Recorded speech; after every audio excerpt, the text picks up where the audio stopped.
The Philadelphia Eagles against the Green Bay Packers coming up on Sunday. Eagles got to find a way to bounce back. And from a fantasy standpoint, it's really hard to find anything on the Philadelphia Eagles that you can really trust in any capacity, frankly.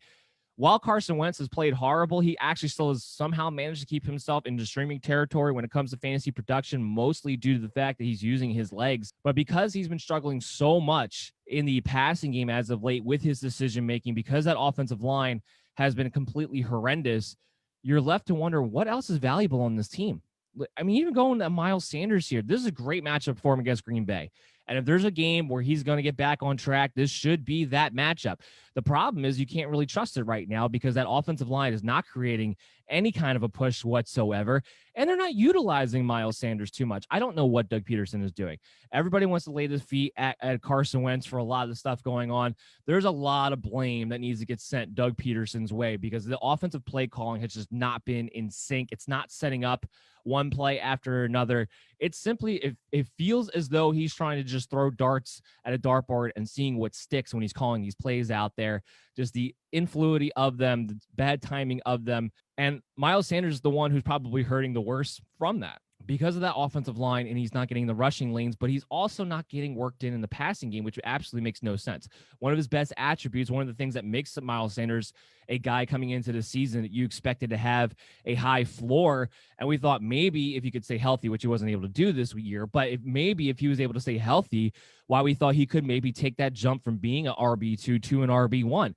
And we base that largely off the idea that Miles Sanders would be catching the football, and he's not. They're not focusing on him in the passing game, which is a big mistake. I think it's a big reason why he's making things harder on Carson Wentz with a lot of the other wide receivers as well, because you have Miles Sanders, who should be an easy check down, an easy yard grab, and they're not doing it. Now, against the Green Bay Packers, there's going to be lanes open that would not be open with most teams with this offensive line.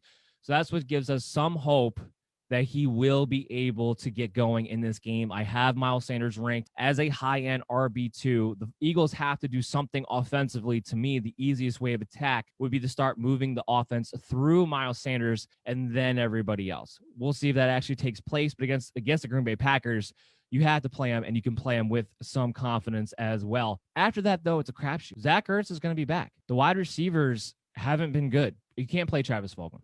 I don't have any Philadelphia Eagle wide receiver ranked inside the top 36. And now that you have Zach Ertz coming back into the fold here, I don't know that you can play Dallas Goedert. Now, I do believe for this week, you can still stream him. I have him at tight end 15. I do believe that for this week, it will be Goddard over Zach Ertz. As far as playing time goes, I don't believe that they're going to rush Ertz back out there. I have to think he's going to be a little bit limited his first week back. I don't think he's just going to come in and be the starter, but it's the ticking time clock. And he's going to take away from Dallas Goedert. And after this week, he very well might be the starter after that. So all of a sudden, if you thought you found something in Dallas Goedert and you thought maybe you wouldn't have to stream at the tight end position anymore as a result of that, I don't know that that's definitely going to be the case. You may still have to, unfortunately. So there's not a Philadelphia Eagle player that I feel great about rest of the season, but at least for this week, I do think you have a chance for Miles Sanders to be able to come through for you. On the Green Bay Packers side of things, I know the Eagles have a good defense on paper, but we just watched Aaron Rodgers throw for 4 touchdowns on the Indianapolis Colts. He comes in QB5 for me this week. Devontae Adams is wide receiver 2 for us on the week. Aaron Jones, top 12 running back. Now that's where the interesting development has really been for these guys here, is that Jamaal Williams has been very involved. And last week they were actually 50 for 50 as far as the carries, as far as the snaps are concerned. They have seemingly handled Aaron Jones with kid gloves for the most part since he came back off of that calf injury. Now, physically, and I talked about this in the recap show, physically, he looks fine to me. Physically, he looks like Aaron Jones to me. So I think it's only a matter of time before it goes back to that 60-40 split that we normally see between these two. However, it is taking away from Aaron Jones' ceiling to some degree right now. And this is not a great matchup either. It's hard to run on the Philadelphia Eagles. Now, because he's Aaron Jones, he's always a must-play, but you have to limit your ceiling expectations where he may be more of a high-end RB2 again this week. I do think it won't be long, though, another week or two. We're supposed to see Aaron Jones get worked a little bit more ahead and get back to that RB1 status, which is what you really need him to do. Is there a second wide receiver that I want to play for the Green Bay Packers against the Philadelphia Eagles this week? No, not really. I know Allen Lazard scored last week, but he still looks like he's working back into game shape. outside of Devontae Adams, I don't know if there's another pass catcher on the Green Bay Packers that I really want to trust. That includes Robert Tonyan, who had a really good game last week, but really his first really good game since Devontae Adams has been in the lineup. You can make the argument there's not much of a difference between him and streaming a lot of the other tight ends, and I wouldn't be able to argue against you in that standpoint. But what I will say is I think there's other tight ends that you can go to who have carved themselves out enough of a target floor and have more of a floor that you can kind of sink your teeth into, where Robert Tonyan is very much big play dependent now in this offense. So let's move into our next matchup. Let's talk about the Patriots. Let's talk about the Chargers. Let's talk about Cam Newton. What can we do with Cam Newton? Because it's not matchup dependent, and that's the problem. Cam's the guy who's been hovering around that top 12 quarterback play. So you want to keep him on your team, and most weeks you've been wanting to play him. But when he has those dud games, that's how you lose. When your quarterback doesn't get you double-digit points, that's how you lose. Avoiding that becomes the key. So if you've been streaming quarterbacks and you've been playing off of Cam this entire year, you'll know this. It's not a matchup-dependent issue with Cam Newton. He's had good games against tough defenses. He's had good games against bad defenses. But he's also had horrendous games like the one last week against the Arizona Cardinals where we expected him to be a top 12 quarterback. It's game script dependent. The problem is with game script, you're not going to really know what the game script is until you're into the game. That's the issue. So when you have it as game script dependent as it is with Cam here, you can't trust him on a week-to-week basis.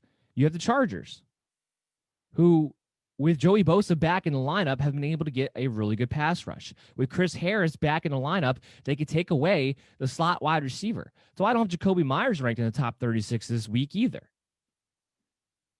So if you play Cam Newton, you're hoping for him to fall into the end zone. But then you get to that point. We watched James White get 2 rushing touchdowns within the goal line last week, James White of all people. But they've been doing that lately. When Rex Burkhead, before he went down, they were starting to give him some carries. All of a sudden now, when you're depending upon Cam Newton to be the goal line vulture, they're not running that power formation as much. Part of it is because teams are starting to try to adjust for that and be ready for it and find ways to get creative about it. And the Patriots are playing off of that as a result and be more traditional with their running backs. I think you have to play Cam in certain situations where you know they're playing a defense that they'll be able to go to the slot receiver on to help move the chains, and you know they're going to have to score points. Now, they may have to score points in this game because I don't see why, with the Patriots defense in the state that it is, why Justin Herbert and Keenan Allen and Austin Eckler and Hunter Henry, and we'll talk about all of them and their fantasy value in a second, why all those guys aren't going to be able to put up points on the New England Patriots. But because that defense is getting back and being healthy, I don't like this matchup for Cam. I don't like this matchup for any of the Patriot players, quite frankly. The only guys I want to think about playing would be Harris and James White. That's it. But even in Harris's situation, you have to worry about Sony Michel. And while he didn't really play last week, you know it's probably coming. He's been active. I don't see a scenario, especially given the New England Patriots history, where they're going to go the entire season without getting Sony Michel mixed in, especially now that Rex Burkhead's gone. I don't see that scenario. It would be nice if they just stuck with Harris and James White. But Sony Michel is going to be a threat to possibly be involved almost every single week. And as a result of that, you can only expect so much out of Damian Harris's ceiling. I do have him as an RB3 this week. I still expect him to continue getting the bulk of the work. And we've seen the running backs be a little bit more involved when it comes to the goal line situation. James White's a hard one. I have James White as an RB3 as well. But James White is a hard one because what you really want to pin your hopes on is a James White floor where he's getting thrown the ball all the time. But the Patriots aren't throwing the ball all the time. And his value came off of his 2 rushing touchdowns inside the goal line last week. That's the problem. And to be honest, Cam Newton hasn't thrown the ball to the running back that much at any point this season. So they're RB3s, but I would hope that you have better options this week for a better ceiling play. Now let's talk about the Charger side of the ball, where you can pretty much just, there's not much to talk about actually, because you can fire up everybody. Herbert should be a top 5 quarterback. Eckler is an RB1. Came back off of his first week, his first game back in a long time, on what was one of the worst hamstring injuries I think I've ever seen, and had 25 touches, 16 targets. They didn't hold back. They wanted to, but they didn't hold back. It's a great matchup for him here. He should be able to run wide open in the receiving game pretty much all week long if he wants to. So Austin Eckler's an RB1. Keenan Allen, top 5 wide receiver. We know the targets for him. I don't care if Stephon Gilmore is back for the New England Patriots and might be shadowing Keenan Allen. It hasn't mattered. It hasn't mattered this season. This is not the same Stephon Gilmore. This is not the same Patriots defense. And then Hunter Henry, tight end 13, high end tight end 2. He's one of those guys that we talked about, when you're comparing tight ends and having a floor.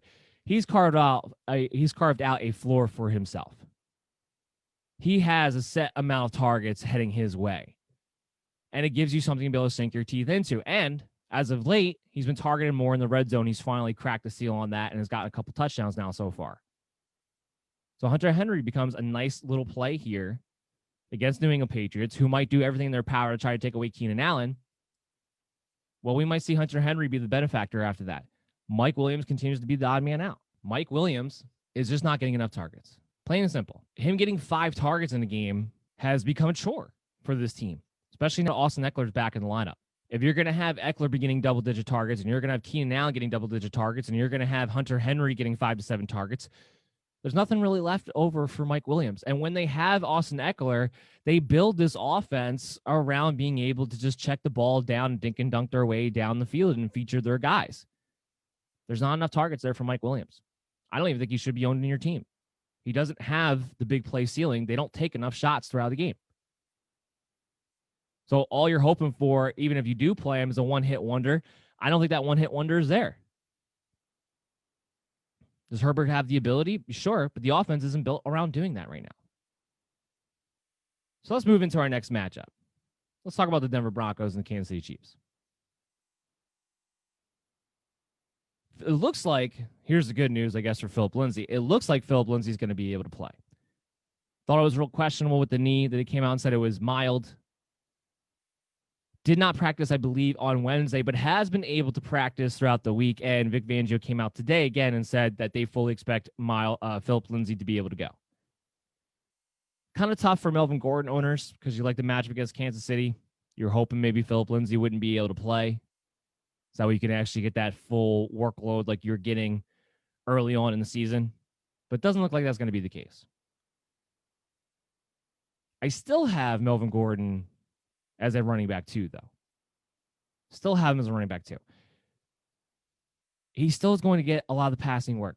Playing against Kansas City Chiefs, you're going to give up points. The Chiefs are going to be able to do pretty much what they want to do. The way you move the ball against the Denver Broncos is by throwing the football, and nobody can stop the Chiefs from throwing the football right now anyway. Nobody. So Gordon will be involved as a result of that. And that's why we still have him as an RB2. He'll have a high floor, and he'll have an opportunity to be able to score a touchdown. He just maybe doesn't have the high-end RB2 ceiling, possibly even low-end RB1 ceiling, that you're hoping he would if he would actually got the full workload. But that's not going to be the case. Noah Fant, tight end 12. It's been brutal. He hasn't been 100%. But Drew Lock is back. They will have competent quarterback play. And Noah Fant, when you look at what these guys do and how their matchups were break down against this Kansas City Chiefs defense, he's the guy with the best mismatch of all the pass catchers. They're good against the perimeter wide receivers. That's why Tim Patrick and Jerry Jeudy, not inside my top 36. Now, Patrick close. I got him at wide receiver 37. And while there might be a decent amount of volume headed their way, I don't think you really have that ceiling, or that floor, I should say, that you would want out of guys that you're already playing as wide receiver 3 flex plays. I think you should have a lot of better options this particular week.